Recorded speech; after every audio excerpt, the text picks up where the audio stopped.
sayaw at papuri para sa Diyos na hatid ng pusong pinagpala niyang lubos. Handog niya ay kapayapaan, handog niya ay kagalakan, handog niya ay kalakasan sa bawat pusong napapagat. Awit ng pasasalamat, pagsamba ay para lang sa Kanya. Minsan pa may galak, may saya, may tuwa sa piling ng Diyos, sapagkat hirap na puso ay naglalaho. May awit, may sayaw at papuri para sa Diyos na hatid ng pusong pinagpala niyang lubos. Sabay-sabay po tayo. Handog niya ay kapayapaan, handog niya ay kagalakan, handog niya ay kalakasan sa bawat pusong napapagat. Kaya ang awit ng papuri, awit ng pasasalamat, awit ng pagsamba ay para lang sa Kanya. Minsan pa handog niya ay kapayapaan, handog niya ay kagalakan, handog niya ay kalakasan sa bawat pusong napapagat. Kaya ang awit ng papuri, awit ng pasasalamat, at ang awit ng pagsamba ay para lang sa Kanya. Amen, Lord! Ay para lang sa Kanya, ay para lang sa Kanya, ay para lang sa Kanya. Amen! Hallelujah, Jesus! Yes, Lord! Tunay nga, Panginoon, na ang lahat ng aming papuri, pasasalamat, at ang lahat ng aming pagsamba ay para lang sa iyo, Panginoon. Hallelujah! Hallelujah! Kaya sa gabing ito, Panginoon, narito po kami, Lord God, nagpapakumbaba sa iyong banal na harapan. Patuloy ka naming aawitan, patuloy ka naming sasambahin, Panginoon. Hallelujah! O Diyos, Ikaw ay dakila sa aming mga buhay. Napakabuti mo, Panginoon. Hallelujah! It's Jesus.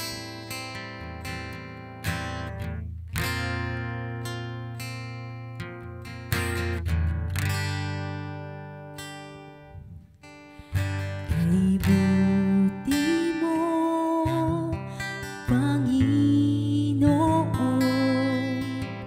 dakila ka sa buhay ko.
Panginoon.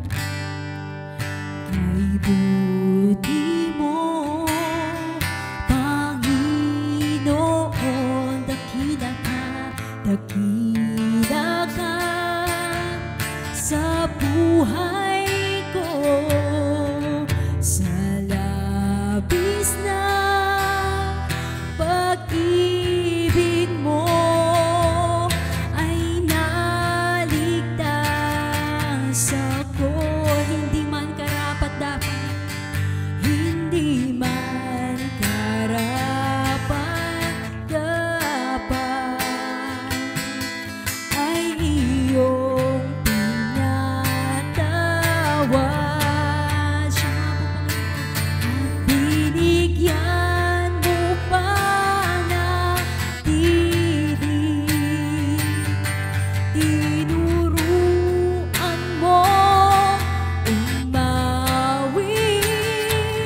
kaya ngayon ang puso't isip ko'y iisang sinasabi.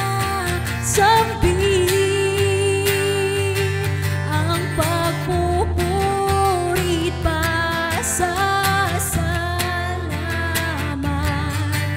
ay sa'yo naman nararapat. Ang tunay na awit ng pagsambay sa'yo lamang iaalay. Ang pagpupurit pa sa salamat ay sa'yo lamang nararapat. Ang tunay na awit ng pagsambay sa'yo lamang iaalay. Ang pagpupurit pa sa salamat ay sa'yo lamang nararapat. Ang tunay na awit ng pagsambay sa'yo lamang iaalay. Jesus, oh Jesus, sa'yo lamang. Hallelujah, Jesus. Purihin po natin ang Panginoon sa ating mga buhay ngayong gabi. Ang lahat ng ating awit, ang lahat ng ating pagsamba, ito ay para sa Panginoon. Hallelujah. Kaya sa oras na ito, minsan pa, ay patuloy nating buksan ang ating mga puso sa Kanyang presensya. Hallelujah. Oh, Jesus. Hallelujah. Oh, Jesus. We worship you tonight, oh God. Karapat-dapat ka, Panginoon. Hallelujah. Oh, ang papuri. Puri pa sa salamat ay sa'yo naman nararapat. Ang tunay na awit ng pagsambay sa'yo lamang iaalay. Ang pagpupurit pa sa salamat ay sa'yo, Panginoon.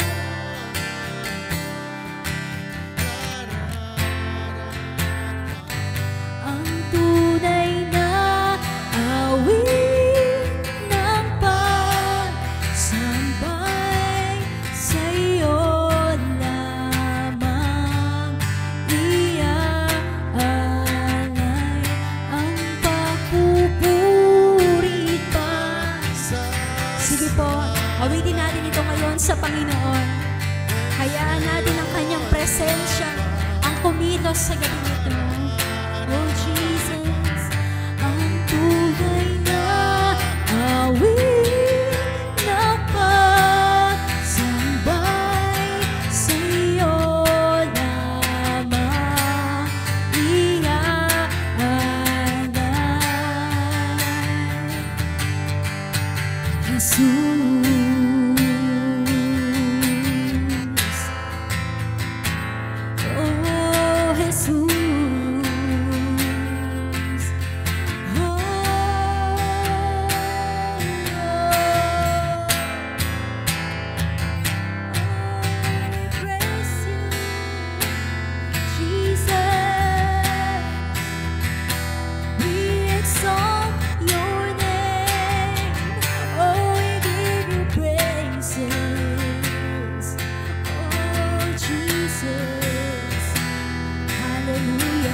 tunay nga na karapat-dapat ka, Panginoon, na sambahin sa aming mga buhay. Karapat-dapat ka naming papurihan, Panginoon. Lord, sa gabing ito, nagkakaisa kami ngayong gabi. Binubuksan po namin ang aming mga puso, Panginoon. Dalangin namin, O Diyos, na ihanda mo ito, Panginoon, sa iyong gagawin, sa iyong ipapaunawa, Panginoon, ngayong gabi. Lord, we ask for the Holy Spirit to come at patuloy po na kumilos sa aming kalagitnaan. Panginoon, ang iyong gagamitin sa gabing ito ay itago mo lamang po sa iyong banal na likuran. O Diyos, ang iyong kaluwalhatian lamang, nawa ang aming makita. Lord, ang iyong kapurihan, Panginoon, ang siyang matanyag, Lord God, sa gabing ito. Lord, nawa ang kanyang mga sasabihin ay magmumula sa iyo, Panginoon. Turuan mo kami, Panginoon. Teach us your ways, O God. Show us your ways, O Lord, upang kami ay patuloy na maging matatag, Panginoon, sa aming pananampalataya sa gabi nito. At gayon din po, Panginoon, nasaan man po ang bawat isa ngayong gabi, alam namin, Panginoon, na ang iyong Santong Espiritu, Panginoon, ang magpupuno sa aming mga puso, Lord God. Fill us, Lord, with your presence. Fill us, Lord, with your words of truth, words of encouragement, words of life, O God. Hallelujah, hallelujah. At anuman po, Panginoon, ang mga ginagawa ng kaaway, Panginoon, sa aming mga technical, Panginoon, connections, Lord God, ay amin pong winawasak in Jesus' name. Lord, sapagkat alam namin na napakahalaga ng iyong dadalhin, Panginoon, ng iyong mensahe sa amin sa gabi nito. Kaya, Lord, hallelujah, we lift up to you our hearts, Panginoon. Ikaw lamang po ang patuloy na kumilos, and we claim the victory ngayon pa lamang po, Panginoon, sa aming mga buhay. Maraming salamat, Lord. At sa iyo lamang po namin ito itinataas sa tanging pangalan ni Jesus na ating Panginoon. Tayo pong lahat ay magsabi ng Amen. Amen. Hallelujah.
Hi, Rhea. Kumusta ka na? Hi po, Sister Lynn.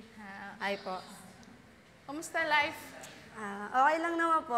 Nai-stress kasi nakakapagod mag-work, daming deadline, gano'n. Kaya parang, nakakapagod lang, gano'n. Ganun ba? Sakto. Nais kitang i-invite sa Saan po? bala ko sanang magbakasyon sa amin.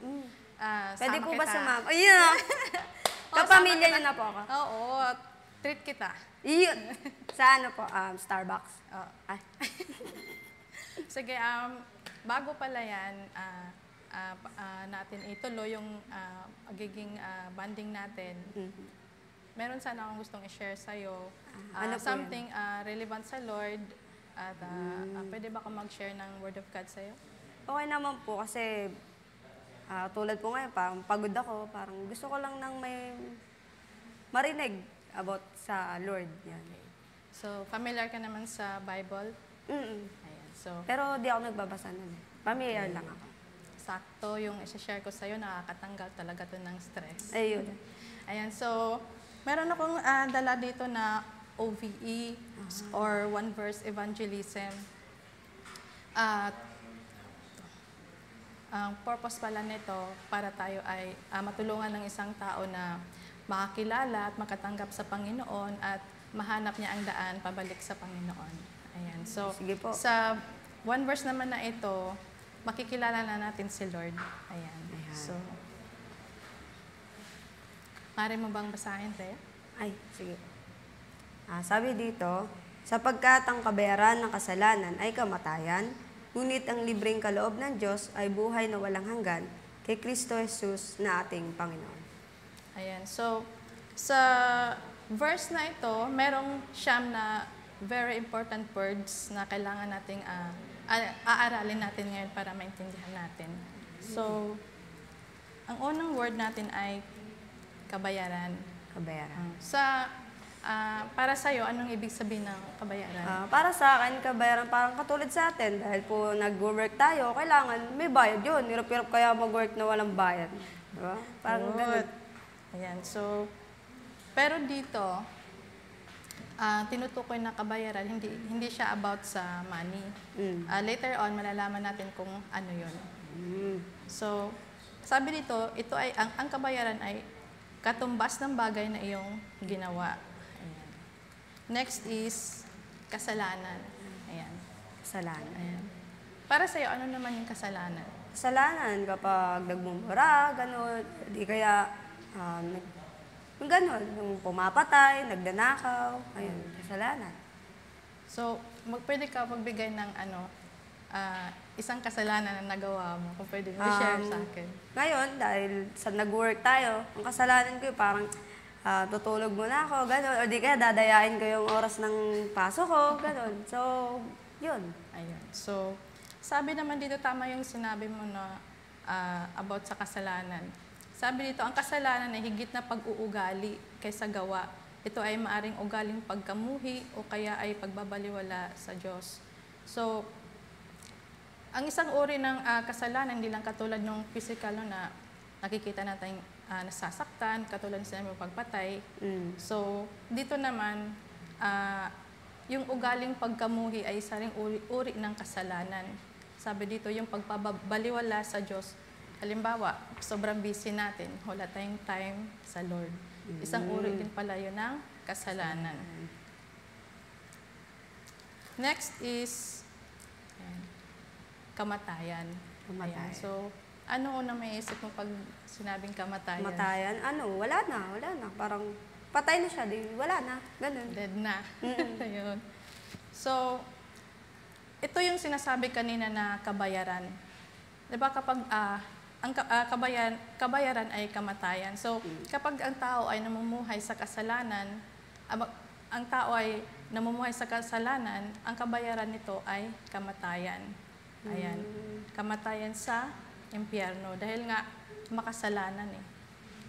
So, ayan.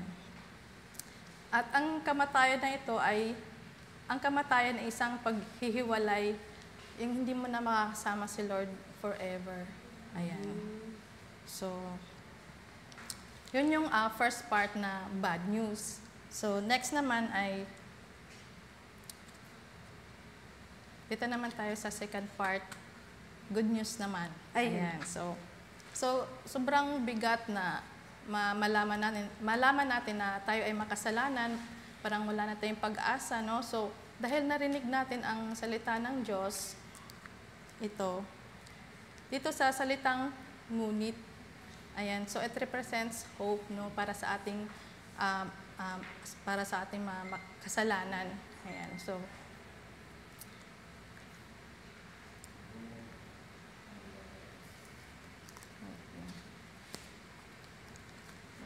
first naman na word ay kaloob. So, ano ba yung mararamdaman mo kapag binigyan ka ng isang regalo? Masaya. Tulad niya, nilibre mo ang Starbucks. Saya-saya yun. And so, masarap sa pakiramdam kapag free gifts, wala kang tawag nito. Basta binigyan ka na lang ng isang regalo. Ayan. Sabi dito, Ang kaloob ay binibigay bunga ng pagmamahal, hindi dahil sa ginawa ng pinagbibigyan. Ayan. So, next naman ay Diyos. Ayan.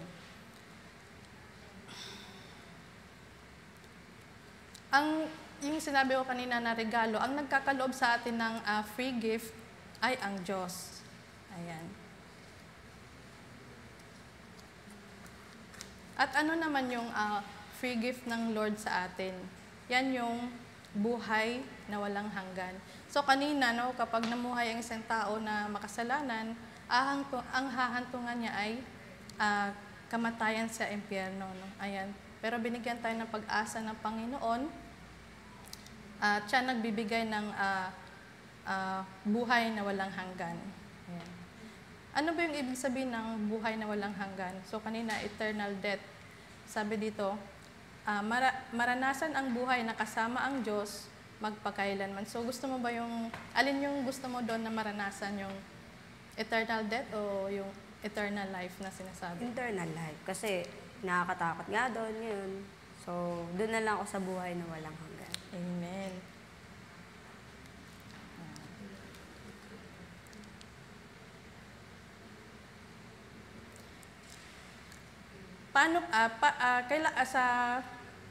Paano pala natin makukuha yung eternal life na sinasabi kanina? Kasi 'di ba, kailangan natin dahil sa ating kasalanan, hindi natin kayang iligtas ang ating sarili. So kailangan natin ng savior, ng tagapamagitan.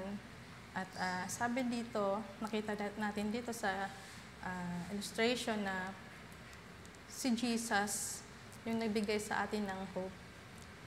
Ayan. Sabi dito, ang nag-iisa at tanging anak ng Diyos. Ayan. So, kailangan natin si Lord Jesus para tayo ay magkaroon ng buhay na walang hanggan. Ayan.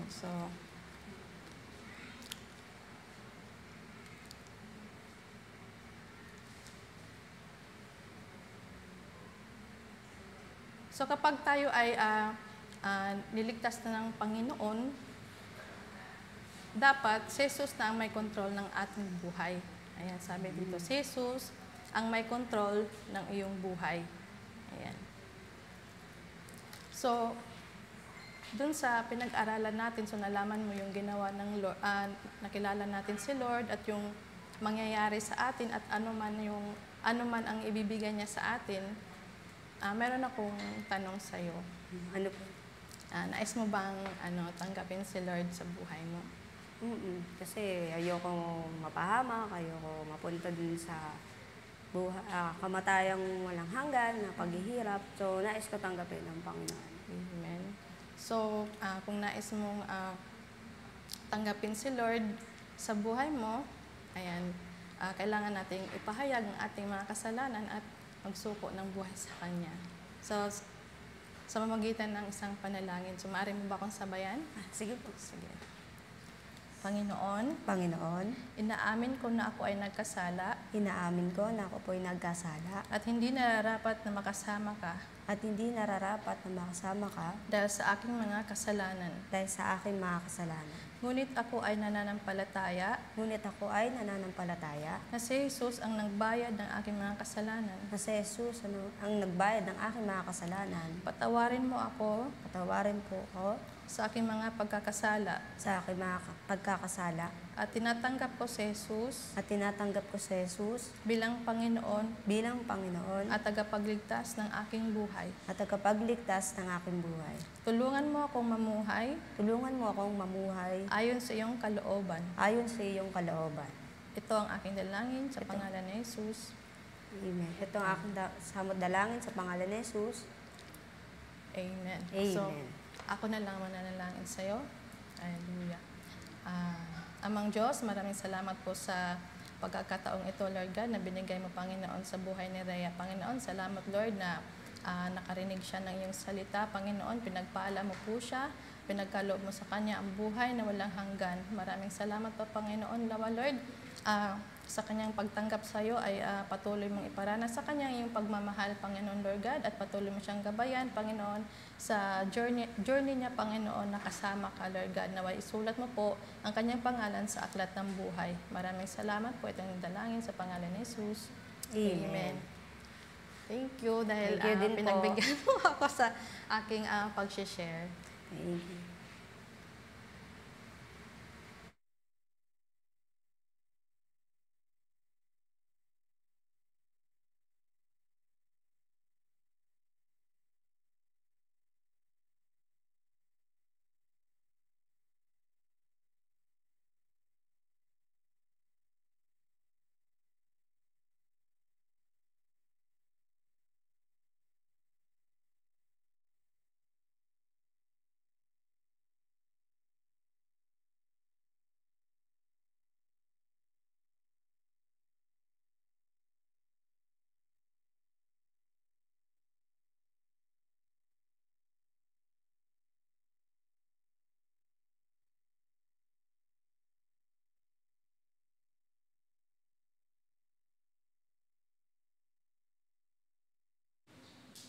Ayan, so good evening po sa bawat isa. Ayan, so welcome po sa ating IDCC Quran Training. Ayan, welcome po sa ating mga online trainees, ayan, and sa ating pong nandito sa physical. Ayan, so ngayon naman po, no, so ang pag-uusapan po natin is about discipleship. Ayan, so i-ready na po natin ang ating mga notebook, okay? At ang ating mga ballpen. Alright? And ihanda din po natin ang ating mga puso at ang ating mga tenga sa pakikinig. Alright? So wag po nating hayaan na may mahulog na salita. Okay? Na hindi natin ma-catch up. Yan. So, magbalik tanaw lang po tayo, no, last week, yung nangyari last week. Ayan. So, last week, ang pinag-usapan po natin ay consolidation. Ayan. Okay? So, kung last week po ay pinag-usapan natin ay consolidation, pwede po bang may isang tao na mag-define again, okay, what is consolidation? Ayan. So, pwede ba nating marinig yung mga taga-online world? Pwede ba natin sila marinig? Ayan. So, sige, sino yung nandyan, Neil? Ikaw pumili ng sasagot. Sino yung nandyan? Si Kuya. Sino? Si Ate May. Okay, Ate May. What is consolidation po?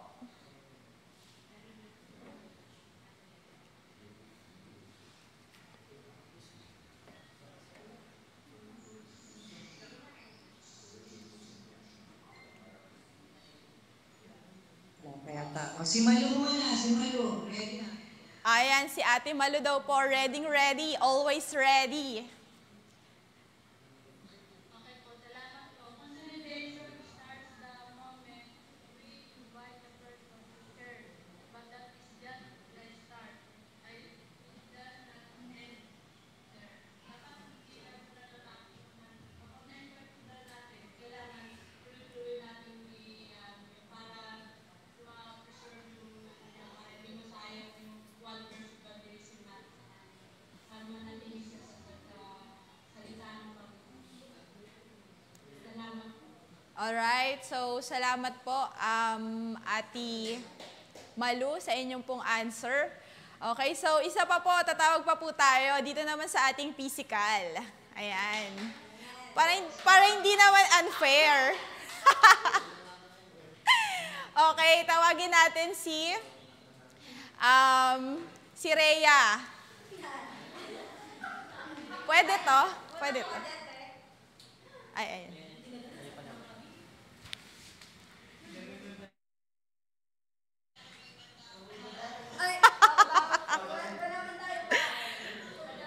Ay pa na lang daw, naumay na daw sila kay Rhea.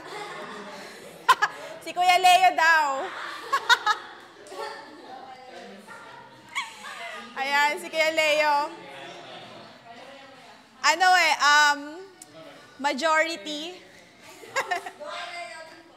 Dito po Kuya Leo. Ayan, Kuya Leo, what is consolidation? And so, consolidation is the care and attention given to the new believer to reproduce in them the character of Christ. Ayan. Thank you po, Kuya Leo. Ayan, so, consolidation is the care and attention given to the new believers to reproduce in them the character of Christ. Ayan. So ngayon naman, ang pag-uusapan natin ay discipleship. Okay? So discipleship means to help someone to put their life back into order. Okay? Ulitin ko po. Discipleship means to help someone to put their life back into order. Ayan. So ano kayang ibig sabihin nito? Okay?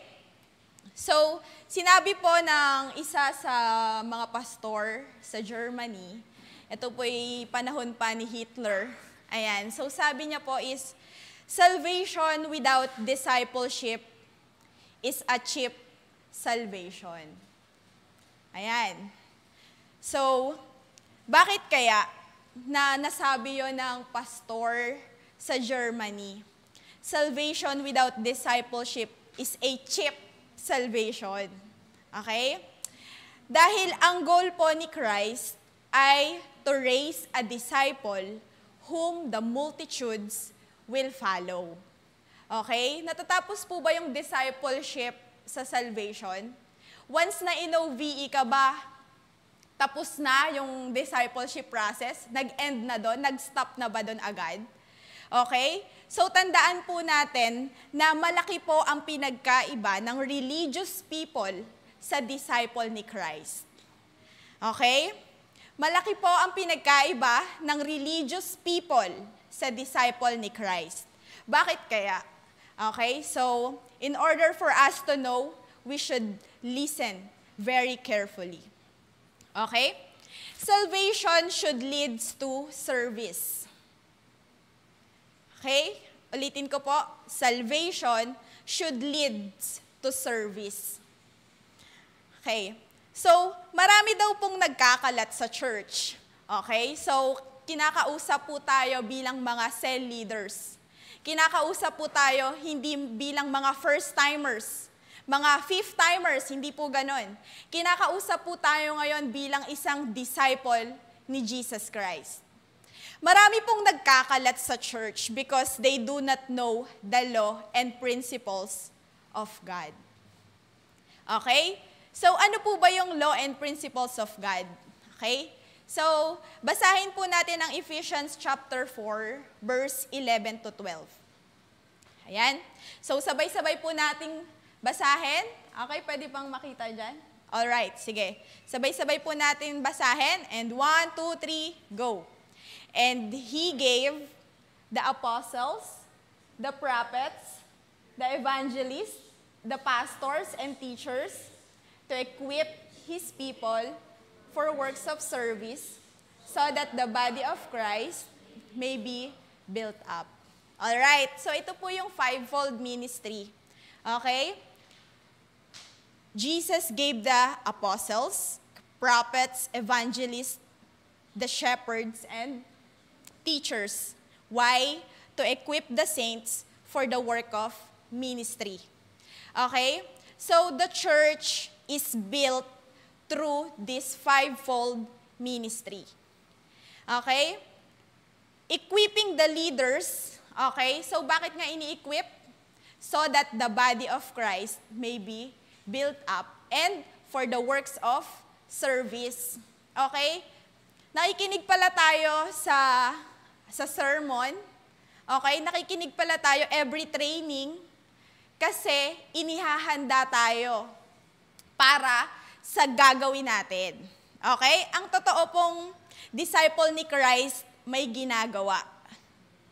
Okay? Ang totoo pong disciple ni Christ may ginagawa. Equipping the leaders should be for tomorrow, not for the lesson. Hindi po tayo nagte-training lang, no? Para lang may maisulat. May maisulat. Okay? Hindi po tayo nagtitraining for the sake of the lesson, matapos natin yung lessons. Kung ilang weeks mang yan lessons na yan. Okay? We are equipping one another dahil para po sa next generation. Para sa kinabukasan. Okay? Leadership is thinking about continuity. Continuity. Okay?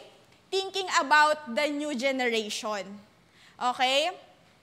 So, dito po papasok yung tinatawag na succession o legacy. Okay? So, succession is how we mentor or PID our disciples. Okay? So, ang isa po palang magaling na leader, ang iniisip niya ay yung continuity. So, meaning to say, kahit mawala na siya, may mga leaders pa din na tatayo. Hindi lang matatapos yung ministry sa kanya. Pag wala na siya, wala na ding ministry. Ganun po ba yun ng discipleship? Ganun po ba yung ibig sabihin ng discipleship? Alright? So, I believe po, our pastor is very successful in discipling people. Ayan. Kasi, nawala man ang ating pastor, kinuha man ng ating Panginoon, pero nagkukontinue pa din ang ating church. Amen po ba? Amen. Amen. Okay? So, our legacy should be raise leaders that are greater than us. Okay? If you are, kung sa tingin mo, great leader ka, okay, dapat makaproduce ka ng much greater kesa sa'yo. Okay? Dapat ang focus natin is to raise up leaders na mas magaling sa atin. Okay? Yung tipong, hindi na nila alam sino yung leader sa inyo. Yung parang ganun yung level ng yung tawag dito, yung leadership skills na meron kayo. Kasi you are all leaders. Okay? Sabi dito, Jesus mentor His disciples to do greater than Him. Di ba pinangako yan ng Lord na kung sino ang mananampalataya sa Kanya, sabi niya, mas higit pa ang magagawa niya kesa sa akin. Tama po ba? Nasa Bible po ba yun? Di ba? Jesus mentor His disciples to do greater than Him. Discipleship means making other people greater than us. Yun po palang ibig sabihin ng discipleship. Hindi lang pala, leader nyo ako, cell member ko kayo, listen to me. Parang ganyan. Hindi pala ganon. Okay? Discipleship means making other people greater than us. Building people to become a better leader. Okay? Kaya may pressure po talaga sa mga primary leaders. May pressure po talaga, no? Ganyan. Building people to become a better leader. 10 times better. Okay? So, ang training po is disciple making. Kaya po dapat uma-attend tayo ng training. Ganon din ang mentoring. Okay? Conferences. Mentoring or conferences is disciple making. Mentoring is building something. Kapag po nagte-train tayo, meron pong binibuild something si Lord sa atin. Okay? Mentoring is different from coaching. Coaching is just a teaching, but rare to have a building. Okay? Mentoring has a built-in coaching. Ibig sabihin pala, ang mentoring ay hindi nawawala ng coaching. So, nakapaloob po yung coaching sa mentoring. Okay? Pero hindi pwedeng coaching lang. Hindi pwedeng turuan mo lang siya ng turuan. Dapat, meron ding building. Binibuild mo yung kanyang character, pagkatao. Okay? Doon nga po papasok ang ating personal intentional discipleship, which is pag-uusapan po natin mamaya. Okay? The 4 F's of discipleship. Okay? So, next po tayo, the process of discipleship. Okay, so, basahin po natin ang Mark chapter 3, verse 13 to 19. Okay, basahin po natin sabay-sabay with energy, kahit hindi pa naghapunan. Okay, basahin po natin with energy. Okay? So, 1, 2, 3, go. Jesus went up on a mountainside and called to him those he wanted. And they came to him. He appointed 12 that they might be with him, and that he might send them out to preach and to have authority to drive out demons. These are the 12 he appointed. Simon, to whom he gave the name Peter, James, son of Zebedee, and his brother John. To them, he gave the name, which means sons of thunder. Philip, Bartolome, Matthew, Thomas, James, son of Thaddeus, Simon the Zealot, and Judas Iscariot, who betrayed him. Alright. So, mapapansin po natin sa verse na yan, nakikita ba siya sa Google Meet? Guys, yung ano, okay. So, sabi dyan sa Mark 3:13, makikita po natin yung process ng discipleship dyan, no? Sabi dyan, Jesus went up on a mountainside and called to him those he wanted. Pansinin po natin yung phrase dyan na called to him those he wanted. Okay? Ang tawag po dyan sa ginawa ni Jesus na yan is selection. Okay? Pumili siya. Kung sino yung gusto niya. Ay, gusto ko si Neil. Gusto ko si Kevin. Yan. Gusto ko si Kuya Leo. Ganyan. So, tumawag siya ng mga tao na gusto niyang tawagin. Okay? Pumili siya. Selection. And then, sumunod po, ayan, and they came to him. Came to him. So, meaning to say, association. Sinama ni Jesus. Okay? Sinama ni Jesus kung saan man siya magpunta, kung saan siya mag-preach, kung saan niya gustong pumunta. Okay? So, association, and they came to him. So, association, it is the process of discipleship begin. Okay? This is where the process of discipleship begin. Nung sumama yung mga disciples sa kanya. So, meaning to say, dapat po tayong mga disciples ng Panginoon, sumasama din po tayo sa ating mga leaders. Okay? Kapag sinabi ng leader natin na, uy, tara, punta tayo ng training, dapat sumama ka. Okay? Pag sinabi ng cell leader mo na, uy, may cell group tayo Sunday 2 p.m. Huwag mo namang Indianin yung cell leader mo. Nakakahiya naman. Diba? So, association. Pag sinasama ka, sumama ka.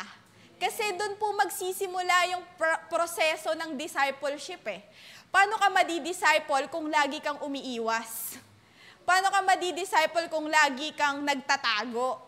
Kung laging next time na lang, leader, may work kasi ako ngayon eh. Pwede bang na lang, next Sunday na lang ako mag-service? Kasi urgent lang. Pinapasok ako ng boss ko. 'Di ba? So, association. So, dapat po tayo ay sumama. Okay?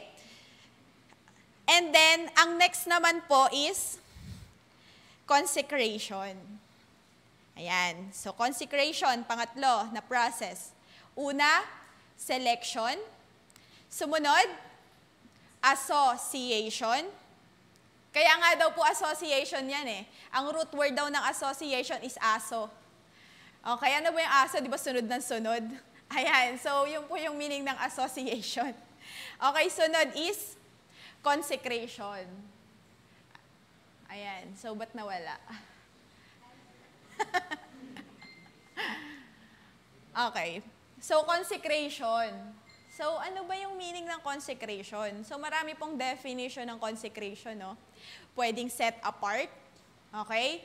Set apart, inilaan para sa Panginoon. Okay? So, ngayon po, ang meaning ng consecration na ating pag-uusapan is obey and submission to God.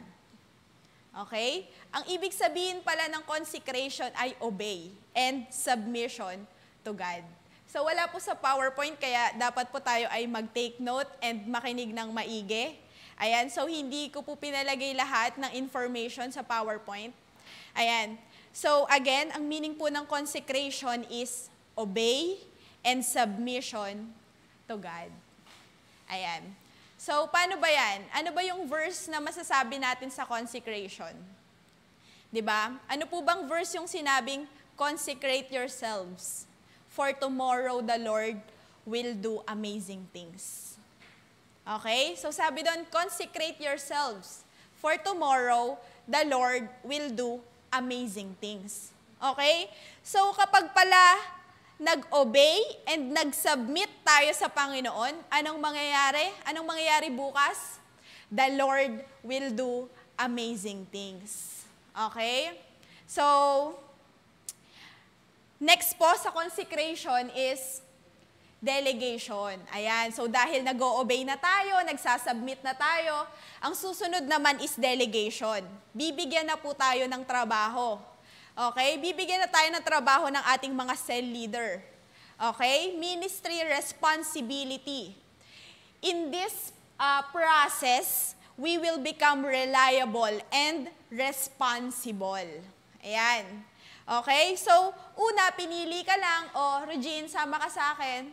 Regine, magdi-disciple tayo. Sabi ni Regine, sige po, leader. Ayan. Regine, punta ka ng training. Regine, cell group tayo. Regine, gawin mo yung basic lifestyle. Okay? And next is consecration. Doon na siya magsisimulang sumunod sa Panginoon sa pagde-devotion niya. Okay? Kung ano yung sinasabi. And then, susunod naman is bibigyan na natin siya ng trabaho. Regine, sumali ka na sa ministry. Regine, sumali ka na sa ganito. Okay? Mag-disciple ka na din. Okay? Hindi ka forever disciple. Dapat maging discipler ka din. Okay? So, yun po ang process of discipleship. Okay? Mayroon po ba tayong natututunan? Amen. Amen. Okay? So, next naman. Okay? Gusto ko din pong ibahagi sa inyo yung 3 levels or phases of discipleship. Okay, may level pala ang discipleship process. Okay, meron palang level. Okay, ang unang level po is come and see. Okay, so sige, come and see na tayo. Come and see. Ayan, taray ng PowerPoint, ha? Okay. So, basahin po muna natin yung John chapter 1. Readable po ba? Okay. John chapter 1, 48 to 51. Okay? So, basahin po natin. How do you know me? Nathanael asked. Jesus answered, I saw you while you were still under the fig tree, before Philip called you. Then Nathanael declared, Rabbi, you are the Son of God. You are the King of Israel. Jesus said, you believe because I told you. Under the fig tree. You will see greater things than that. He then added, very truly, I tell you, you will see heaven open and the angels of God ascending and descending on the Son of Man. Amen. Okay, so makita po natin dyan, ang story po na yan ay si Nathanael po, no? Bago po sila magkita ni Jesus, in-invite po siya ng friend niyang si Philip. Okay? In-invite po si Nathanael ng kanyang friend na si Philip. Okay? And then, nung nagkita po sila ni Jesus, ayan, nagulat po si Nathanael, kilala na siya ni Jesus. Kaya nagtanong siya, how do you know me? Ganyan. Sabi ni Jesus, I saw you while you were still under the fig tree before Philip called you. Okay? So, nakita na siya ni Lord. Nandun pa lang siya sa fig tree. Kasi parang meron pong pinagdadaanan si Nathanael during that time, no? And talagang meron po talaga siyang mabigat na pinagdadaanan. And then, nandun po siya sa fig tree. Tumatawag siya sa Panginoon, pero wala siyang narinig. Kumbaga parang yung ine-expect niya sa Panginoon na parang, Lord, magpakita ka sa akin, parang ganun yung inaano niya. Eh, hindi nangyari. And then, in-invite siya ni Philip. Ayan. Kaya sabi ni Jesus sa kanya, I saw you while you were still under the fig tree before Philip called you. Then, sabi ni Nathanael, Rabbi, you are the Son of God. You are the King of Israel. Okay? Kasi wala namang nakakaalam na pumunta siya doon eh. Wala nakakaalam. Kaya nung nalaman niya na alam ni Jesus, ay siya nga ang Diyos. Okay? You are the Son of God. You are the King of Israel. Sabi ni Jesus sa kanya, you believe because I told you. I saw you under the fig tree.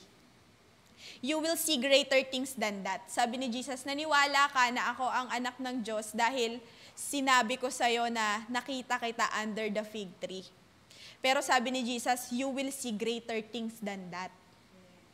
He then added, very truly I tell you, you will see heaven open and the angels of God ascending and descending on the Son of Man.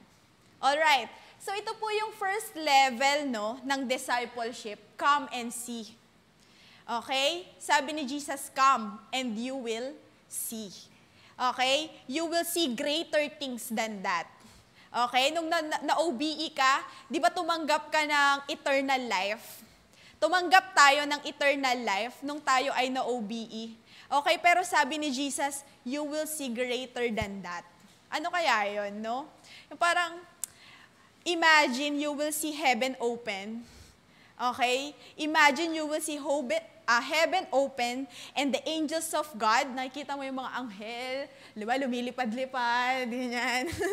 Dito nakikita mo lang yung lumilipad-lipad, mga paro-pargy, di ba? Pero ang pangako ng Panginoon, makikita mo, di ba? May higit ka pang makikita. Okay? Come and see. Okay? In this level, tayo ay mga beginner, mga VIPs. Okay? Puro pangako ng Panginoon yung ating kiniklaim. Okay? Tayo ay mga comer. Okay? In this stage, we are dependent. Okay? Sa nag-invite sa atin. Tama po ba? Nung tayo ay unang dinala sa church, yung parang pag hindi ka sinabihan nung nag-invite sa'yo, hindi ka din pupunta sa church. Di ba? Kasi, totally dependent ka. Okay? Pangalawa. Okay? Ang pangalawa po natin ay come and follow. Okay? So, ang ating verse ay Matthew 16:24 to 25. Okay? Basahin po natin ang sabay-sabay. Ayan. So, 1, 2, 3, go!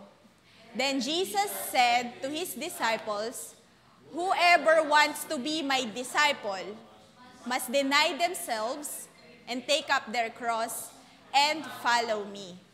For whoever will lose it, but whoever loses will find it.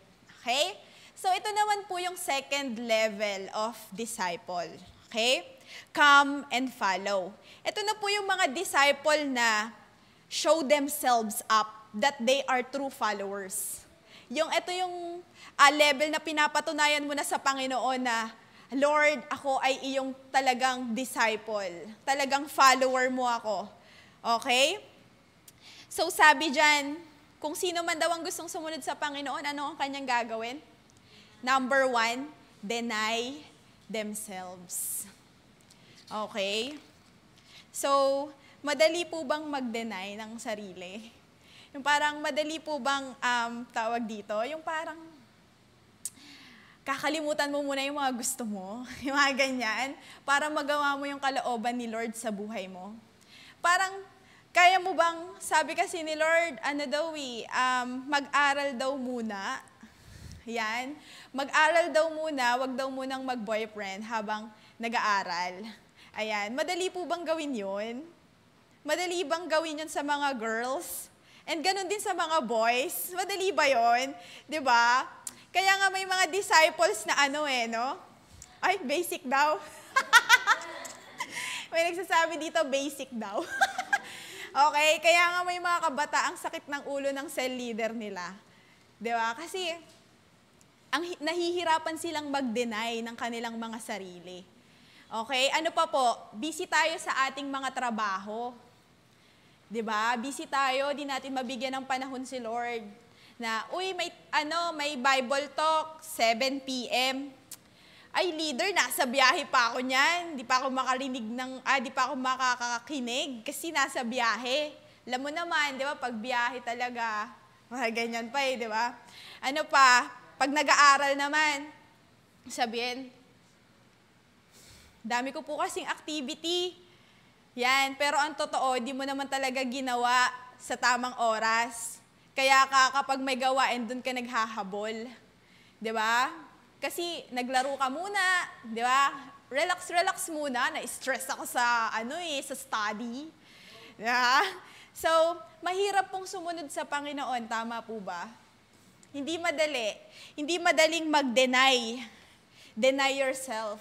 Yung tipong i-resist mo yung temptation. Ayan, madali bang mag-resist ng temptation? Yung parang, ano ba? Yung parang, lumayo ka. Diba? Huwag kang lumapit. Swiper, huwag kang lalapit. Diba? Yung, ang hirap. Diba? Ang hirap. Pero sabi dyan, deny yourself. Okay? Yan, i-rebuke mo yan, kapatid.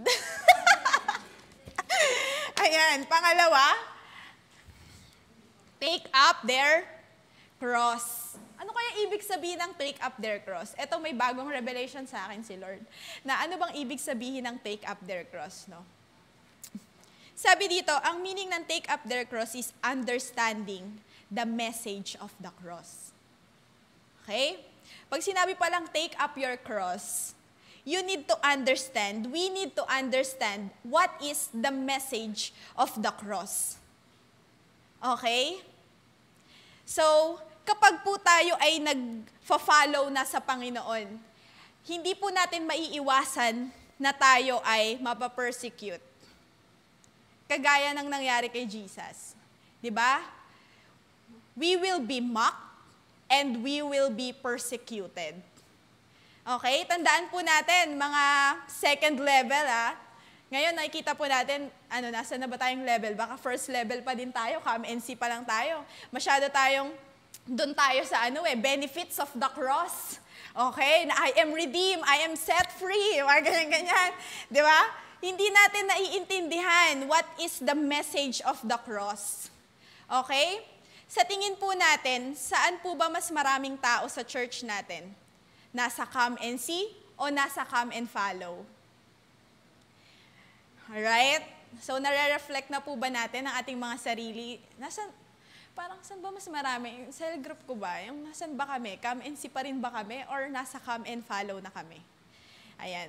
So, ano po kaya ang mangyayari sa simbahan kung lahat tayo ay CAM-NC? Okay? So, CAM-NC people, they have less impact. Aray naman, B. Ang sakit naman nun, less impact lang ako. Ayan, less impact. Sabi nga, mga upoers, ayan, tungangers, okay, attenders, hindi nagfo-follow. Yun po ang CAM-NC. Yung gusto lang attend, kanta-kanta, sayaw-sayaw, hallelujah, hallelujah lang, ganyan. So, yun po yung mga CAM-NC. Pero kapag yung usapan na, kukumpletuhin natin yung basic lifestyle natin, mga ganyan, nawawala. Yung parang, ang lakas niya pa ngayon, ang lakas niya pa kahapon nung nag-cell group kami, Ba't di na siya nagre-reply ngayon? Relate po ba tayo mga, mga cell leaders dyan? Ganda na usap namin ng cell group, Sabi namin, magde-devotion kami, attend kami sa training, Saan na kayo mga alaga ko? Tinitingnan mo yung mga attendees sa Google Meet. Wala pa si ganito, wala pa si ganyan. PM naman si cell leader. Nasaan ka na? Ganyan, alas 7 na. Diba? So, ang mga CAM-NC people po ay mga tungangers. Okay? Walang ginagawa. Okay? Puro claim ng promise ni Lord, wala namang ginagawa. Okay? Sabi ni Lord, pagpapalain niya raw ako, ganyan-ganyan. Ibe-bless ako ni Lord. wala ka namang ginagawa. Okay? So, ano po kayang mangyayari sa church kung lahat tayo puro come and see lang? Puro dependent lang tayo, puro nakatingin lang tayo sa benefits of the cross. Okay? So, ang masasabi lang po natin sa mga come and see, no? Don't focus on yourself. Okay? Kasi focusing on yourself, ano yan immaturity. Na lagi lang nating iniisip sarili natin, ano yung makakapagpasaya sa akin, ay hindi na ako masaya sa church kasi ang dami ng ginagawa.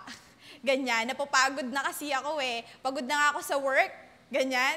Tapos bibigyan pa ako ng trabaho ng leader ko, ganyan-ganyan. Ano ba naman yan? Ginawa pa akong exhorter, yung mga ganyan. Ginawa pa akong co-host, 7 p.m. nga ako umuwi galing work. Di ba? Yung mga ganyan. So, that is immaturity, no? So, dapat daw po ang mga follower ni Christ, ang mga disciple ni Christ, okay, dapat alisin na daw po natin yung tinatawag na one-way ticket mentality. One-way ticket mentality. Ano pong ibig sabihin nun? They don't care for their calling. Wala silang pakialam, basta ligtas na ako. Basta tumanggap na ako sa OBE. Okay? Tumanggap na ako sa one verse. Okay? Basta ligtas na ako, wala na akong pake. Okay na yun. Ligtas naman na ako. So, dapat po ang mga follower walang ganyang kaisipan. Dapat po alisin na po natin yan, no? Na wala tayong pakialam sa calling ng Panginoon sa atin. Okay? So, tandaan po natin na kapag walang self-denial, puro sarili lang nila yung nakikita nila. Na kailangan matupad ko yung pangarap ko, kailangan maging CPA ako, kailangan maging engineer ako, kailangan makapagtapos ako ng pag-aaral, kailangan guminhawa yung pamilya ko, kailangan baka bili kami ng bahay, ng kotse, ganyan. So, puro sarili lang. Yung puro sarili mo lang iniisip mo. Okay, sabi ni Jesus, kung sino man daw ang gustong sumunod sa Kanya, okay, must deny themselves and take up their cross and follow me. Okay? Sabi ni Jesus, follow me. Kasi sabi dito, kung sino daw ang nagliligtas ng kanyang sariling buhay ay mawawalan nito. Kaya po napapansin natin, no, na kahit anong sipag natin sa paghahanap buhay, wala pa rin tayong nararating. Wala pa rin tayong naiipon. 'Di ba? Wala tayong emergency fund. Taray, emergency fund. Okay? So wala tayong ganon. Yung parang lagi na lang tuyot. Yung parang, alam niyo yun, yung parang walang nangyayari. Yung nag-aim ka to the highest level ng pangarap mo, pero parang walang nangyayari. Parang wala malang pag-usad, no? Kasi nga, whoever wants to save their life will lose it. But whoever loses their life for me will find it. Okay? Kaya po makikita natin, yung mga tipong, yung mga nagpo-full time sa church, yung parang wala naman silang trabaho, pero mas nagpa-prosper pa sila, yung mas may pera pa sila. Yung tipong ikaw wala, 20 na lang pera mo sa wallet, pamasahin mo na lang, ganyan. Diba? Yung tipong wala nang natitira sa'yo, kasi nga, puro ka-save ng sarili mo, puro ka-save ng future mo, nakalimutan mo na mag-follow sa Panginoon. Ayan. Okay? So, in this stage then, no, when we became the follower of Christ or a disciple of Christ, we will become independent. Okay? We will begin to have the capability to stand on ourselves. Ano yun? We become mature. Okay? Unti-unti nagmamature na tayo in this stage. Okay? Dito natututo na tayong mag-devotion, natututo na tayong mag-worship. Paano ba ang tamang pag-worship? Dito natututo na tayong mag-resist ng temptation. Okay? Dito din, na-expose tayo sa failure. Yung ang dami nating failure, and nakikita rin natin yung mga weaknesses natin in this stage. Okay? Pero tandaan po natin na it is good. It is good for us because we learn something. Okay? We learn something from this failure, from this weakness. Okay? Tandaan po natin na isang independent na person ay maraming failures sa buhay. Di ba?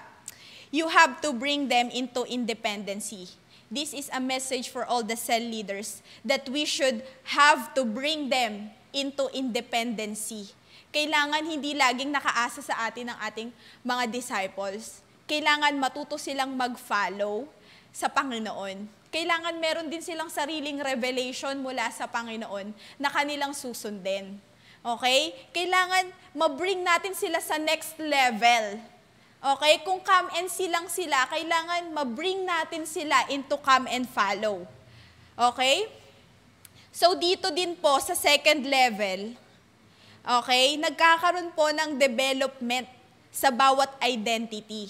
Okay? Sa ating identity. Habang sila ay lumalabas sa kanilang comfort zone, okay, nagiging fruitful sila o nagiging fruitful tayo. Okay? So, yun po ang second level. Come and follow. Alright, let's go to the third level. Okay? So, nandyan pa po ba tayo? Gising pa po ba tayo? Ayan, so come and go. Ay, yan, pangatlo. Come and go. Okay? Ano tong come and go? Ano yun? Pagkatas mag-follow, bigla na lang mawawala? Ganun ba yun? Okay? So, ano ba ibig sabihin ng come and go? Ang sabi dito, sa Mark 1:16 to 18. Ayan, so nandyan po ba? Mark 1:16 to 18. Mark 1. Wala? Sige, basahin ko na lang. Mark 1:16 to 18. Jesus called his first disciple.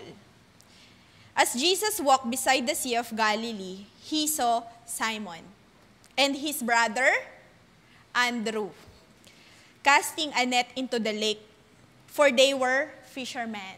Sila po ay mangingisda. Come, follow me, Jesus said, and I will send you out to fish for people.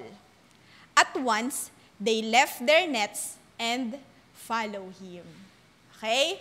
So, in this level po, no, we begin to feel the heart of Jesus. Okay? So, we begin to feel the heart of Jesus. It is the highest level. It is the best part of discipleship. Okay? So, nung tinawag niya yung kanyang mga unang alagad, si Simon at si Andrew, sabi niya, come, follow me. Sabi niya ganyan. And I will send you out to fish for people. Bakit sila tinawag? I will send you out to fish for people. Okay? The Lord wants us to become fisher of men. Okay? Sabi dito, at once they left their nets and followed him. Iniwanan nila. Okay? And they followed Jesus. Okay? Ano pong sabi ng Matthew 28:19 to 20? It is our vision. Okay? So sabi dito, therefore go and make disciples of all nations, baptizing them in the name of the Father and of the Son and of the Holy Spirit, and teaching them to obey everything. Wala po tayong pipiliin. Everything I have commanded you. And surely, I am with you always to the very end of the age. In this part, we will become a discipler. Okay? In this level, we will become disciplers. Okay? So, ano pong sabi ni Paul sa 1 Corinthians 11:1? Okay? 1 Corinthians 11:1. Sabi dito, follow my example. Sabi ni Paul kay Timothy. Okay? Sabi ni Paul kay Timothy, follow my example as I follow the example of Christ. Okay? The Lord, in this level, the Lord will send someone whom you will follow. Okay? Susundan mo. Okay? Just like Timothy, meron siyang Paul.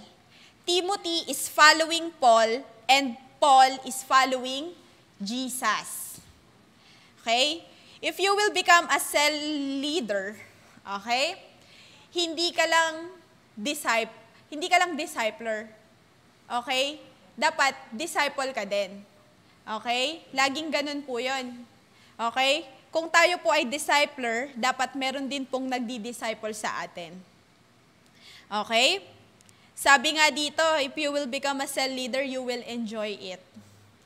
Amen po ba? Sino po yung nag-e-enjoy dito bilang isang cell leader or bilang primary leader? Nag-e-enjoy po ba tayo sa ating ginagawa? Oh, amen daw, oh. Okay, amen daw. Alright. So, if you will become a cell leader, you will enjoy it. Okay? Yung mga nag-e-enjoy po sa pagiging cell leader ay dahil it is no longer them. It's about others. Okay? Nag-e-enjoy ka kasi hindi mo na iniisip yung sarili mo. Hindi mo na iniisip na ano yung makakasakit sa'yo, ano yung makakapagpasaya sa'yo, ano yung gusto mo, ganyan. Kundi you are more focusing about other people. Kaya po hindi rin madaling maging isang cell leader. Okay? Hindi rin madali dahil you have to sacrifice something just to, alam mo yun, just to be with your disciples. 'Di ba? Yung tipong mag-PPID kayo. So, syempre, mag-aalat ka ng time. Yung those time na yon, it is very important sa'yo bilang nagtatrabaho ka. 'Di ba? Bilang nagtatrabaho ka, mag-i-spend ka ng time para ma-PID mo yung disciple mo. And take note, your disciple is not just one. Hindi lang isa. 'Di ba? Because we are a leader of 12. Mag-i-spend ka ng oras sa 12. Mag-i-schedule ka sa 12. And then, something happen, hindi pumunta yung disciple mo. Di ba yung parang, yun naman ang heartache ng isang cell leader. Dahil may mga disciple na mangangako pero hindi tumutupad sa pangako. Yung parang buti pa sa iba, yung parang buti pa sa iba, magkasama kayo yung kahit anong oras. Pero yung time na ating inisked, hindi mo pinuntahan. 'Di ba?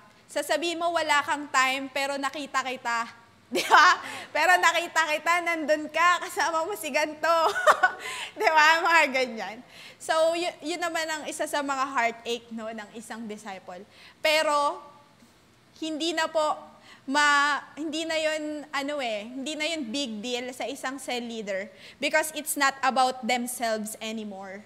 It's about others. Yung compassion mo sa ibang tao na gusto mo na maging follower din sila ni Christ, maging disciple din sila ni Christ, yung maging true disciple din sila ni Christ, yung mag-level up sila. Hindi lang sila forever come and see, 'di ba? Now you see, now you don't. 'Di ba? Hindi lang ganon. Gusto mo kasing mag-level up sila. 'Di ba? Because you are God's representative. Sabi nga, we are God's ambassador. 'Di ba? Kaya tayo cell leader because we are God's ambassador sa buhay ng ating mga disciples. Kaya mahal natin sila kahit ang sakit-sakit na. Oh God. Okay? So, iba ang joy. 'Di ba? Iba ang joy kapag maraming lumalapit o tumatanggap sa Panginoon. Ito yung level na tawag dito, you begin to have partnership with Jesus. Yung tipong pinapasa Diyos mo na lang. Okay? So, we begin to have partnership with Jesus. Okay? And in this level also, we became interdependent sa bawat isa. It is the highest form of maturity because you learn how to depend and you are willing na mag-depend din sa'yo ang ibang tao. Okay? Sa ministry. You begin lead other people. You are called a contributor. Okay? Pangalawa, follower. Pangatlo, you are called a contributor. May ambag ka na. Okay? Anong ambag mo? Neil. Okay? You are called a contributor. From trainee to trainer. Okay? Nagta-transition ka na. From trainee to trainer. Okay? Kung dati nakikinig ka lang ng Bible talk, ngayon nag-e-exhort ka na. Yung mga ganong level. So, nakakatulong na hindi laging tinuturuan. Okay? Ito yung level na tayo ay natututo ng tumulong, nag-i-invite ka na, okay? Tumutulong ka na sa pag-ESUYNL, pagsusunil, sabi nga ni Sarge, di ba? Tumutulong ka na doon. Tumutulong ka na magpadala ng delegate sa encounter. Hindi na yung ikaw yung pinapag-encounter, mag-EGR ka nga. Di ba? We became contributor. Okay? A disciple learns how to work in team. Okay? So, we are team worker. Hindi tayo nagsasarili. Okay? Dito, in this level, tayo ay mga team worker na. Okay? So, ano pong sabi ng John 10:15? Gusto ko lang din pong i-share. Sige, Neil. Ayan. Okay. So, sabi ng John 10:15, just as the Father knows me and I know the Father, and I lay down my life for the sheep.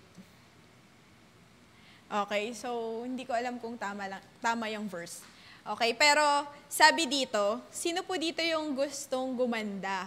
O sino yung dito yung gustong gumwapo? Di ba? Lagi tayong nagpapa-fresh.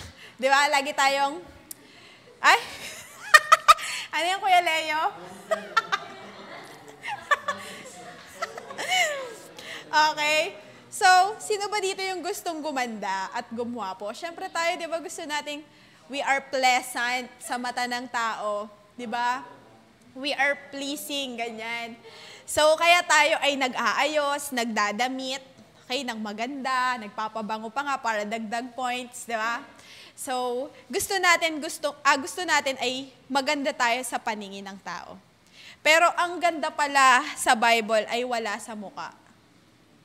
Nasaan daw? Nasa paa. Nasa paa daw. Totoo. Bakit? Anong sabi nung verse na to? Mali yata yung naisulat ko. Pero sabi dito, how beautiful are the feet because they are bringing the good news. Okay? So, ang ganda pa wala sa muka. Nasaan? Nasa paa. Pero iba naman po yung mukhang paa. Iba din yun. Okay? So, nasa paa po ang ganda because they are bringing the good news. Ayan. So, tingnan mo naman yung paa ng katabi mo. Maganda ba yarn? O, baka may ingrown. Okay? So, the question is, marami ka na bang dinala sa Panginoon? O marami ka nang dinala? Okay? So, the question is, marami ka na bang dinala sa Panginoon? O marami ka nang dinala? Okay? So, ang ganda po sa Bible, nasa paa. Because they are bringing the good news. Okay? So, sino po yung hayo ng hayo? Di ba? Sabi nga okay na yung maganda ka na, tapos nasa Panginoon ka pa. Di ba? Yung pogi ka na, nasa Panginoon ka pa. Yes?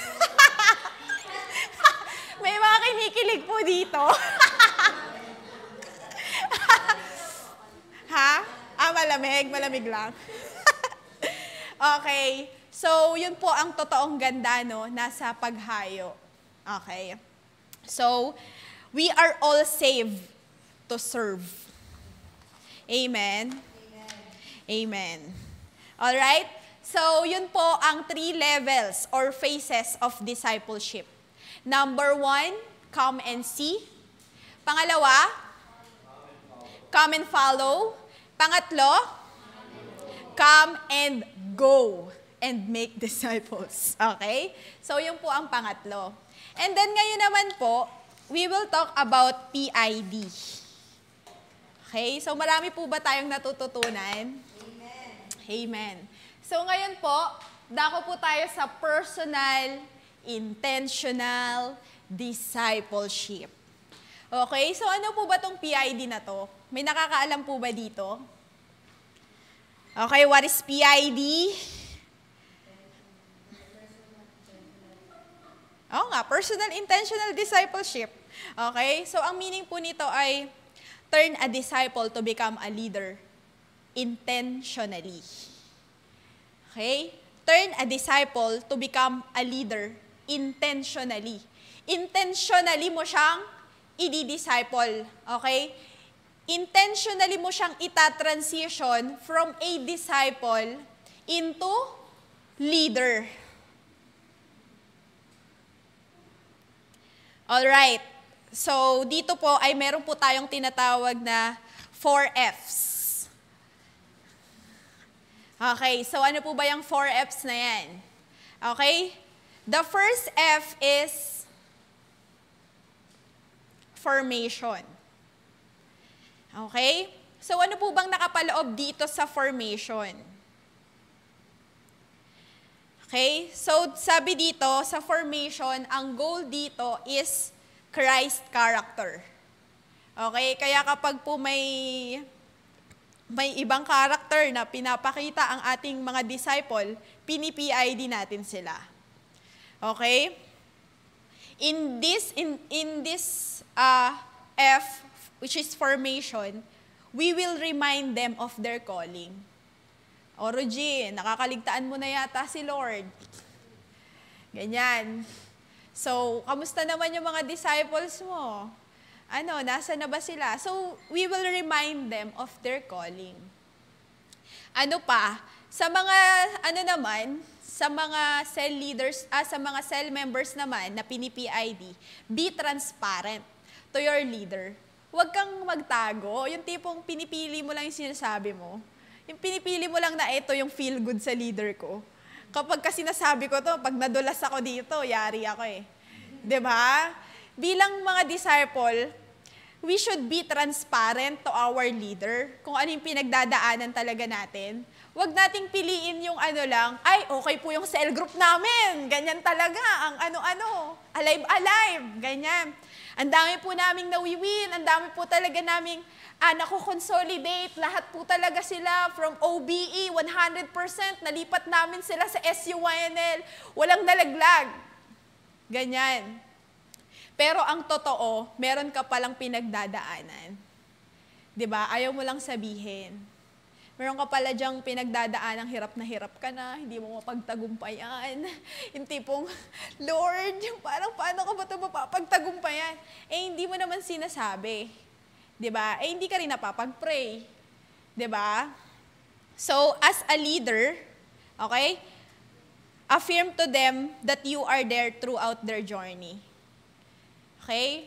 So, sa mga leaders naman po, dapat masabi natin sa kanila na tayo ay kasama nila sa journey na tinatahak nila. Okay? Kaya hindi dapat sila mahiya kung meron man silang mga, mga pinagdadaanan na confidential. Okay? Dahil kasama ka nila and you are praying for them. And you want to help them. Di ba nga kasi what is discipleship means? To help someone to put their life back into order. Inaayos natin yung buhay ng bawat isa. Paano natin maaayos kung hindi tayo transparent? 'Di ba? Paano tayo maaayos kung nagtatago ka? Okay? So, yun po ang number 1, formation. Yung character ni Christ dapat ma-form sa atin. Number 2, family. Okay? So, ano na ba ang status mo sa inyong bahay? Okay, baka naman minumura mo pa yung kapatid mo. 'Di ba? Baka naman kung ano pang ginagawa mo, 'di ba? So, challenge them to do something for their family. Kung malayo sila sa family nila, challenge them na labas mo naman yung family mo, yung parang mag-catch up naman kayo, kausapin mo naman yung nanay mo na matagal mo nang di kinakausap. Patawarin mo naman yung tatay mo na kasi syempre, 'di ba, every time na may mga pangit or negative na ginagawa sa atin yung family members natin, whether it's our parents or our siblings, without you knowing, nagtatanim ka ng sama ng loob. Nagtatanim ka ng hatred. Kaya the way na makipag-usap ka sa kanila, ano bang tawag doon? Yung parang kinakausap, para kang kumakausap ng ibang tao. Di ba? Balbal. Okay, balbal mo silang kausapin. Pag tinatanong ka, hindi ka sumasagot ng maayos. Kasi meron kang something sa puso mo na hindi mo pa nire-release sa Panginoon, na hindi mo pa sinusurrender. Kaya naapektuhan ngayon yung relationship mo sa family mo. Diba? So we as a leader, we should touch that area. No? We should touch that area. Okay? Challenge them to do something for their family. Na kung may kaaway siya, makipagbati siya, yung mga ganyan, hindi yung, ay, inaway ko niyan. Hindi, rest baka natin yan. Diba? Yung, sige, yung, hindi po dapat na, ay, ganyan ba yung ginawa ng tatay mo? Sige, maglayas ka, tama yan. Yung mga ganyan. So, we should, yung parang, we should advise them kung ano yung tama at kung ano yung gusto ng Panginoon sa family. Gusto ba ni Lord magkawatak-watak kayong magkakapatid na yan dahil mga nagsabunutan? Diba? Gusto ba ni Lord yun na nagkaroon lang ng konting alitan sa family nila, maghihiwalay-hiwalay na sila? Hindi yun kagustuhan ng Panginoon. Diba? So, yun din, kailangan din na maging maingat tayo sa pag-a-advise pagdating sa family, no? Kasi, talaga yan emotional wounds yan talagang malalim na yan.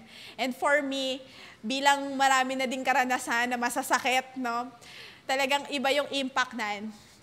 And then number 3, finances. Ayan.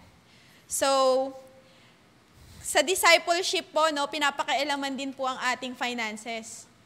Na? Hindi yung leader, pwede mo na akong pakialaman dyan sa basic lifestyle na yan. Pwede mo na akong pakialaman sa pamilya na yan. Pero don't touch my finances. Okay? So, hindi po ganon. Okay? Kapag po tayo ay nasasabihan na, mag-tithes and offering ka naman. Yung mga ganyan. So, dapat hindi na po tayo doon. Ang tawag doon, masasakitin. Ano ba tawag doon? Matisod. Ganyan. Baka naman pinagta-tithes and offering ka lang, natitisod ka na. Diba? So, at ang ating pong finances ay tinatouch din ng ating mga cell leaders. No? Dahil tinutulungan nila tayong mag-manage ng finances, kung ano ang tama. And bilang mga cell leaders din, we should model how to manage our finances wisely. No, we should model how to tithes, how to first fruit. Alam nyo yon, how to be generous sa gawain ng Panginoon. Kasi we cannot give what we don't have. Kung tayo may problema din sa finances, parang paano mo siya ma-disciple about finances kung ikaw hindi ka rin faithful? 'Di ba? Okay? So help them to manage. Pang-apat po, the last F is the foundation. Ayan, so it is called the ABC of Christian life. Okay, again, it is the ABC of Christian life. Ano yung A? Assured life.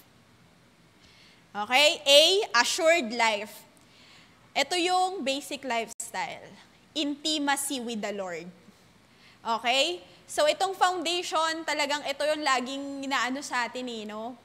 Yung tipong kung ang bawat paalala lang ay itak, siguro ang dami na nating taga. No? Ang dami na nating taga dahil lagi tayong pinapaalalahanan regarding our intimacy with the Lord, regarding our passionate spirituality, no? Our basic lifestyle. Okay? So, that is A, assured life. And so letter B, transform life. Okay? Transform life. How are they before? So ito na yung testimony. So how are they before, during, and after they're encountered with God? May nagbago ba? O nagmumura pa din? Or may bisyo pa din? Or ano ba? May nangyari bang kakaiba? Meron bang kinilos ang Panginoon sa buhay ng disciple na ito? So, ito po yung letter B, transform life. Okay? Kailangan magkaroon po siya ng testimony. Kailangan hindi lang siya religious people na nagsisimba. kundi kailangan maging disciple siya ni Christ. Ma-put back into order yung buhay niya. Kalooban ba ni Lord yung ginagawa niya or yung buhay niya ngayon, yung pamumuhay niya ngayon? If not, kailangan niya ng PID. Okay? So, malaki ang pinagkaiba. Tandaan natin yan. Ng religious people sa disciple ni Christ. Ang disciple ni Christ may transform life. Okay? And letter C, multiplied life. Okay? So tayo po ay i-take note po natin yan, no? Huwag po tayong mag-stock knowledge. Dahil literal na nai-stock nakakalimutan, no? So letter C, multiplied life. Ano yun? We are called to multiply. Diba? We are called to win souls and make disciples. Okay? We are called, okay, to be fruitful.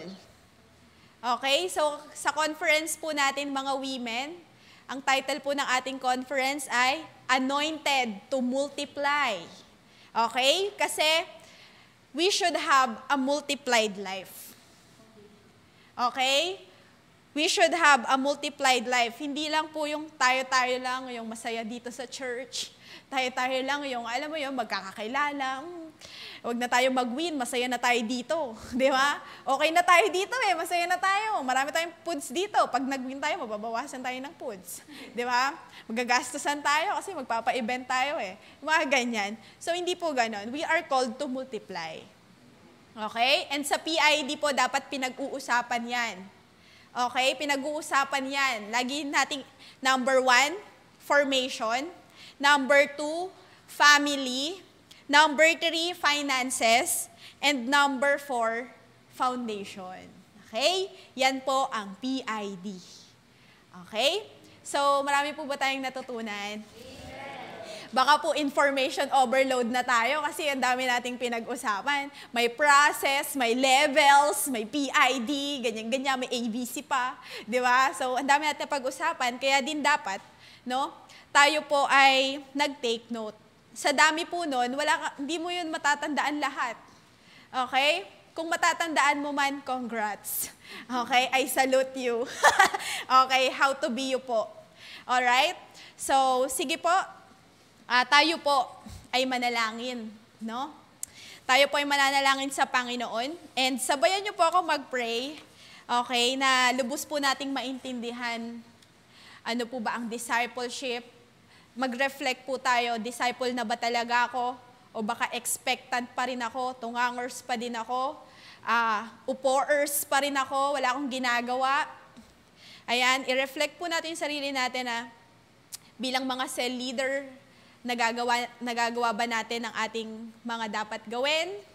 And if not naman, pwede naman tayong lumapit sa Panginoon, ihingi ng tawad yung ating pagiging unfruitful, di ba? Pwede naman tayong humingi sa Panginoon ng kapatawaran and magbagong buhay. Alright? So, sige po. Tayo po ay manalangin. Hallelujah, Lord. Hallelujah, Jesus. We worship you, God. We glorify your name. Hallelujah, Lord. Thank you, Jesus. Thank you, Holy Spirit, for touching our hearts tonight, Lord. Hallelujah. We adore you, God. Everything we want here in this world, Panginoon, is in you. Hallelujah.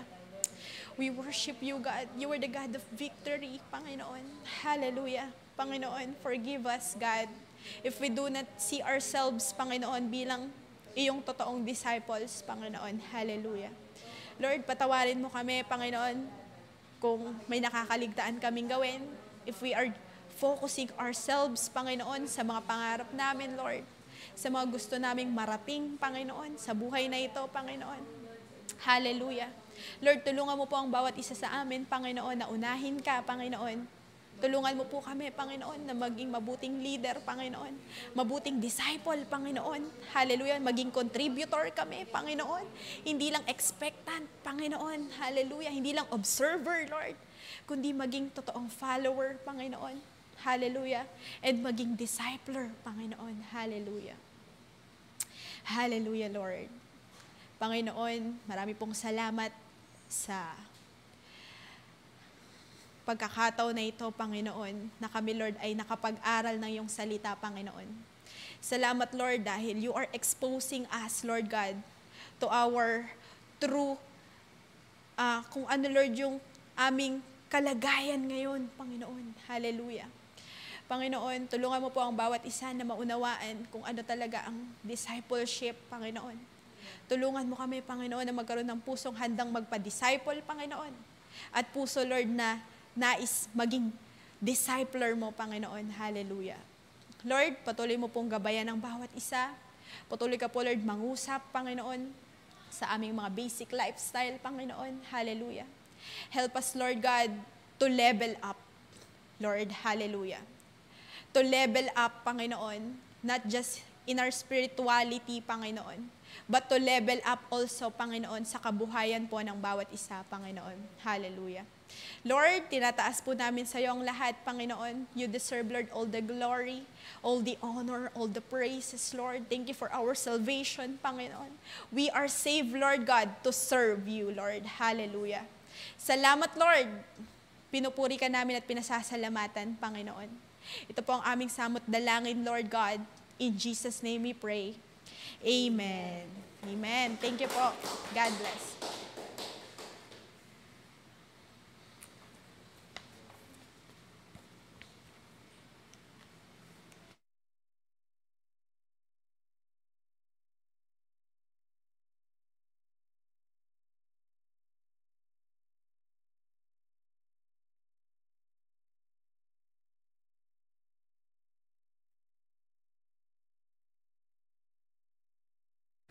Okay, bago po tayo mag-closing prayer, gusto ko pong sabihin na yung unang part po ng quarantine training for this year ay matatapos po next week.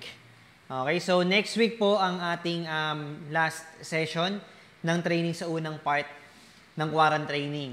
Okay, dapat po ngayon, pero next week po, dahil po ipepresent na po natin kung ano yung step out and go for the vision, kung ano po yung mga detalye ng gagawin nating conquest next year. Kaya napaka-importante po na lahat po ng mga kasama natin sa grupo, lahat po ng naging part ng training na ito ay present po next week dahil napaka-importante po nun. Okay? And then, matatapos po ang training, ang unang part, pero ito po ay magtutuloy sa ating mga cell group. Ang itutuloy po doon is yung pong practice ng ating skills like yung OVE and then yung ating pong SUYNL. So lahat po yun sa ating pong mga cell group kasi talagang tayo po ang magtutulungan para po maging ready talaga tayo sa pagdating po ng mga i-invite po natin. Okay po? So yun lang po at mag-closing prayer po tayo. Sige, Lord God, maraming pong salamat Lord sa gabi na ito sa natapos po naming training. Pinapanalangin po namin na ang mga aming pong natutunan dito, Lord God, ay talaga pong aming pong maintindihan at aming pong mai-apply.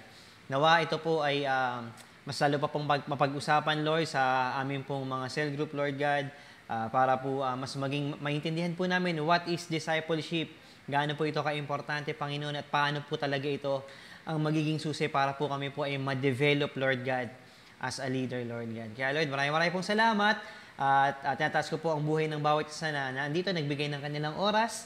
Talagang nandun po yung puso para po sumunod po sa inyo, Lord. Maraming po salamat. I speak blessing sa buhay ng bawat isa. Ito pa ang panalangin sa pangalan ni Jesus. Amen. Amen.